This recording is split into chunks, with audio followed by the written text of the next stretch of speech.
वैसे मेरे मायके वाले गांव में मैं एक औरत को जानती हूँ, संगीता नाम है उसका। विधवा है वो, लेकिन उसके जैसे दही भल्ले कोई नहीं बना सकता। उसके हाथ के दही भल्ले खाते ही अपनी दुकान में लोगों की भीड़ लग जाएगी। लेकिन क्या वो गांव से यहाँ आने के लिए मान जाएगी?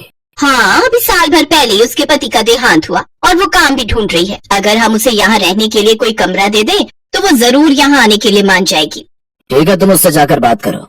अगले दिन ही राजरानी उस गांव में गई और संगीता से बात करके उसे अपने साथ शहर चलने के लिए मना लिया। संगीता, मैं तुझे रहने के लिए कमरा भी दूंगी और जो मुनाफा होगा हम आधा आधा बांट लिया करेंगे। संगीता विधवा थी और साथ में 5 साल का बेटा था। उसे काम की तलाश थी।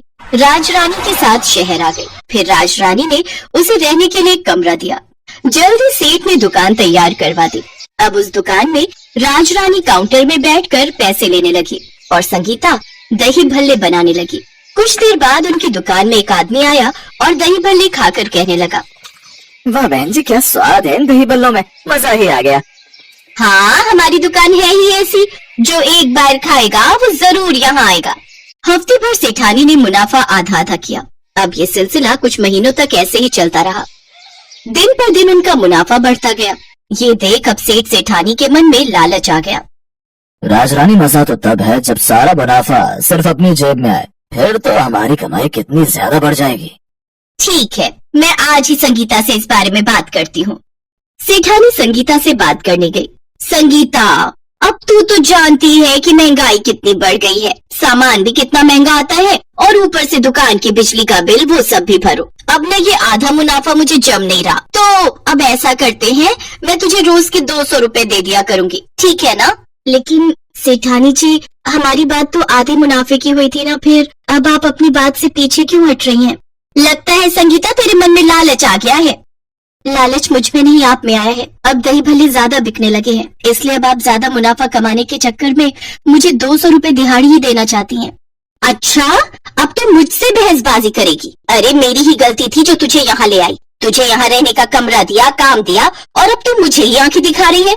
तो इसमें आखिर गलत भी क्या है दीदी? मैं अपना हक ही तो मांग रही हूँ। सारा दिन मैं और मुन्ना काम करते हैं तो इतना तो हमारा हक बनता ही है।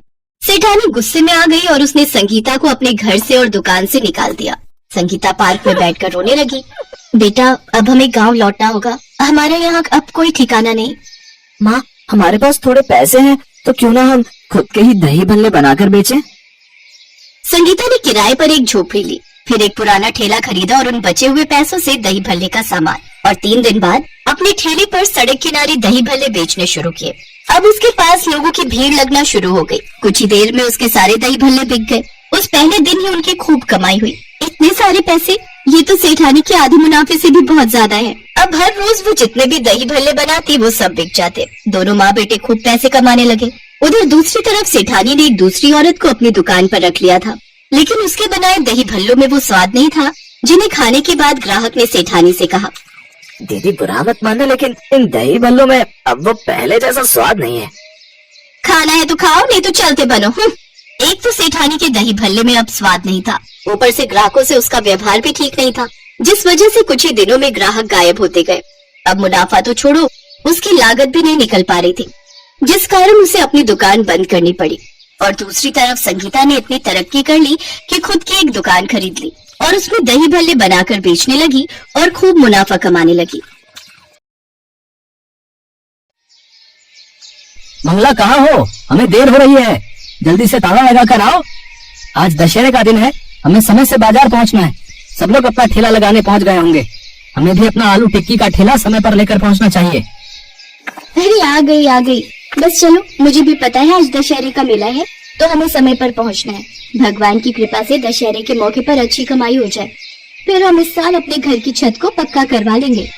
मंगला, बेफिक्र रहो, आज हमने अच्छा खासा सामान तैयार किया है, हमारी अच्छी बिक्री हो जाएगी। अब जल्दी जल्दी बाजार पहुंचते हैं। गोकुल और मंगला दोनों आलू टिक्की का ठेला लगाते थे। टिक्की में मसाला मिलाने का काम मंगला ही करती थी, बाकी दोनों मिलकर ही ठेले पर काम करते थे। मंगला के हाथ में ना जाने ऐसा क्या जादू था कि वो टिक्की का मसाला बहुत ही स्वादिष्ट बनाती थी। लोग गोकुल के ठेले की आलू की टिक्की बहुत पसंद करते थे और उनकी अच्छी कमाई हो जाती थी। आज दशहरे का दिन था और ठेले पर ग्राहकों की भीड़ लगी हुई थी। मंगला टिक्की का मसाला इतना स्वादिष्ट बनाकर लाई थी कि लोग स्वाद ले लेकर आलू की टिक्की खा रहे थे। मंगला, सचमुच तुम मेरे लिए बिल्कुल लक्ष्मी का रूप हो। तुम्हारे हाथों में तो अन्नपूर्णा का वास है। तुम आलू टिक्की में जो मसाला मिलाती हो वो आज तक मुझे समझ में नहीं आया। मैं जितनी मर्जी कोशिश कर लूं, मैं वो मसाला मिला ही नहीं पाता। अब इतनी भी तारीफ मत करो, नहीं तो मेरी शुगर बढ़ जाएगी। चलो, आज तो हमारी अच्छी कमाई हो गई। अब जल्दी से कल मजदूर को बुलाकर छत पक्की करवा लेते हैं। ठीक है, मैं कल ही मजदूर को पकड़ लाऊंगा। अगले दिन गोकुल सुबह सुबह मजदूर को लेने चला जाता है। गोकुल साइकिल पर था और पुल पार कर रहा था। अचानक उसकी नजर पुल पर खड़ी एक लड़की पर पड़ती है जो पुल से नदी में कूदने वाली थी। वो खुद अपनी साइकिल छोड़कर उस लड़की की ओर भागता है और उस लड़की का हाथ पकड़ लेता है। रुको, ये तुम क्या करने वाली थी? छोड़ दो मुझे मर जाने दो। मुझे क्यों बचाया? और तुम आत्महत्या क्यों कर रही हो? मेरे चाचा मुझे एक बदमाश को बेच रहे थे, इसलिए मैं आत्महत्या करना चाहती हूँ। मेरा इस दुनिया में कोई भी नहीं है। तुम ऐसे हिम्मत मत हारो। भगवान ने हमें जीवन जीने के लिए दिया है। तुम मेरे साथ मेरे घर चलो। आओ, मेरी साइकिल पर पीछे बैठ जाओ। लड़की देखने में बहुत सुंदर थी। वो गोकुल को बार बार देख रही थी। गोकुल साइकिल पर बिठाकर उसे घर ले आता है और मंगला को सारी बात बताता है। उस लड़की का नाम लता था। मंगला लता को खाना देती है। लता गोकुल और मंगला के साथ उन्हीं के घर में रहने लगी। मंगला देखने में भी सीधी सादी और साधारण थी। वो तो सिर्फ अपने काम पर ही ध्यान देती थी, पर धीरे धीरे गोकुल लता की खूबसूरती पर फिदा होने लगा। लता भी गोकुल को अपने प्यार के जाल में फंसाने लगी। गोकुल रोजाना अब कोई ना कोई बहाना बनाकर मंगला को अकेले ही काम पर भेज देता था और पीछे से गोकुल और लता दोनों घर पर अकेले थे। मंगला को कुछ शक हुआ और एक दिन वो जल्दी घर आ गई। उसने गोकुल और लता को एक साथ देख लिया और वो रोने लगी। आपने मुझे धोखा दिया। पति पत्नी के रिश्ते में विश्वास होता है जिसे आपने तोड़ दिया। काहे का विश्वास? मैं तुझसे ज्यादा सुंदर हूँ। अब गोकुल मेरे साथ रहेंगे, मैं उनसे शादी कर रही हूँ। वो तुझे तलाक दे देंगे। हाँ मंगला, अब मैं लता के साथ ही रहूंगा। मैं लता से बहुत प्यार करता हूँ। ऐसा न कहो। अब तो जानते ही हो मैं 2 महीने पेट से हूँ। मैं आपके बिना कैसे रहूंगी? ये हमारा पहला बच्चा है जो इस दुनिया में आने वाला है। गोकुल मंगला पर बिल्कुल भी तरस नहीं खाता। उसके व्यवहार को देखकर मंगला चुपचाप वहां से चली जाती है। गोकुल लता के साथ रहने लगता है। मंगला भूखी प्यासी सड़कों पर भटकती रही और एक दिन वो चलते चलते बेहोश होकर गिर गई। उसे जब होश आया तो वो अपने आप को एक ढाबे पर पाती है। उस ढाबे को एक शीला नाम की औरत चलाती थी। अरे, तुम्हें होश आ गया? रास्ते में आते हुए तुम्हें बेहोश होकर गिरते देखा तो अपने ढाबे पर ले आई। तुम कहाँ से आई हो बहन? और तुम चलते चलते बेहोश कैसे हो गई? ये लो, खाना खा लो, फिर मुझे आराम से बताओ। मंगला शीला को अपनी सारी कहानी बताती है और रो पड़ती है। अरे भाड़ में जाने दे ऐसे आदमी को। दूसरी औरत की सुंदरता की खातिर तुझ जैसी अन्नपूर्णा औरत को छोड़ दिया। तू चिंता मत कर, यहाँ ढाबे पर मैं तेरा आलू टिक्की का अलग स्टॉल कल ही खुलवा देती हूँ। तू आराम से मेरे पास रह और अपना आलू टिक्की का स्टॉल चला और जो भी कमाई हो उसे जोड़कर अपने आने वाले बच्चे के लिए रख। और ऐसा ही हुआ। शीला ने कुछ ही दिनों में मंगला के लिए आलू टिक्की का स्टॉल खुलवा दिया। अब उसके ढाबे पर मंगला खूब मेहनत से आलू टिक्की बेचने लगी। लोगों को मंगला के हाथ की आलू टिक्की बहुत पसंद आती थी। शीला को भी इस बात का बहुत फायदा हो गया। धीरे धीरे ढाबे पर ग्राहकों की भीड़ बढ़ने लगी। दूर दूर से लोग मंगला के स्टॉल की टिक्की खाने आते थे। मंगला, तेरे हाथों में क्या जादू है? मेरे ढाबे पर लोगों की भीड़ बढ़ती जा रही है। तू तो मेरे लिए बहुत ही अच्छी किस्मत लेकर आई है। दीदी, आपने भी तो मेरी इतनी मदद की है, वरना आजकल के जमाने में कोई कहाँ इतनी मदद करता है। इधर मंगला का आलू टिक्की का काम अच्छा चल पड़ता है, उधर गोकुल की आर्थिक हालत खराब हो गई। मंगला के कारण ही गोकुल के आलू टिक्की के ठेले की अच्छी कमाई हो जाती थी, क्योंकि मंगला मसाला ही ऐसा बनाती थी कि लोग उंगलियां चाटते रह जाएं। पर लता से वैसी आलू टिक्की नहीं बन पाई जैसी मंगला बनाती थी।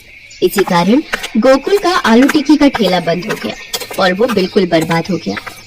गोकुल सड़क पर आ जाता है। उसने घर भी बेच दिया था। अब वो लता के साथ दर दर भटक रहा था। आज मुझे मेरे कर्मों की सजा मिल रही है। मैंने मंगला के साथ बहुत गलत किया। मैंने तुम्हारे कारण अपनी लक्ष्मी जैसी पत्नी को छोड़ दिया। इसमें मेरी क्या गलती है? मैं तुम्हारी मंगला की तरह आलू टिक्की के मसाले नहीं बना पाती। कोशिश करती हूँ ना, पर वैसा स्वाद नहीं आ पाता। तुम एक काम क्यों नहीं करते?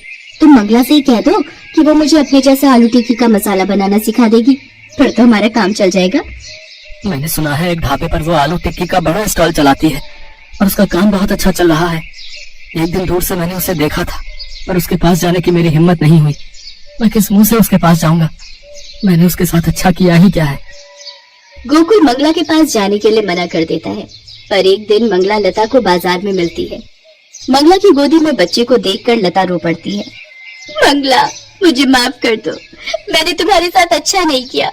तुम नहीं जानती हम लोग किस हालत से गुजर रहे हैं। मुझे अपने जैसी आलू टिक्की का मसाला बनाना सिखा दो, ताकि मैं और गोकुल मिलकर फिर से आलू टिक्की का ठेला खोल सके। क्या तुम हमारी मदद करोगी? ठीक है, कल तुम मेरे स्टॉल पर आ जाना, मैं तुम्हें आलू टिक्की का मसाला बनाना सिखा दूंगी।